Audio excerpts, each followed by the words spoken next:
દાહોદ જિલ્લાના સિંગવડ સ્થિત તોરણી ગામની પ્રાથમિક શાળાના 56 વર્ષીય આચાર્ય ગોવિંદ છગનભાઈ નટ 19મી તારીખે તેની કારમાં શાળાએ જતા હતા। તે સમયે તેણે માતા સાથે રસ્તા ઉપર ઊભેલી પોતાની જ શાળાની ધોરણ 1ની વિદ્યાર્થિનીને કારમાં બેસાડી હતી। ત્યારબાદ તેણે એકાંતવાળા રસ્તામાં વિદ્યાર્થિની પર બળાત્કારનો પ્રયાસ કર્યો હતો, જેમાં વિદ્યાર્થિનીનું મોઢું દબાવી દઈ શ્વાસ રૂંધીને હત્યા પણ કરી હતી અને લાશને પોતાની કારમાં મૂકી રાખી શાળા છૂટ્યા બાદ તેને બાળકીની લાશને શાળાના કમ્પાઉન્ડમાં મૂકી દીધી હતી અને તે કાર લઈને રવાના થઈ ગયો હતો।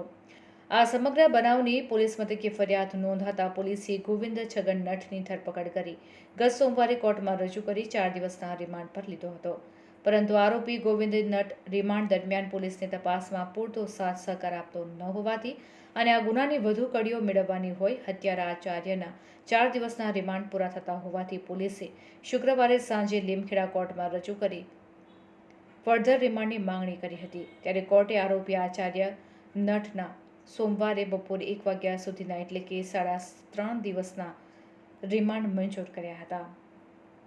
રિપોર્ટર મનીષ શાહ, દાહોદ। મારું નામ મદદનીશ જિલ્લા સરકારી વકીલ S B Chauhan, additional district court Limkheda.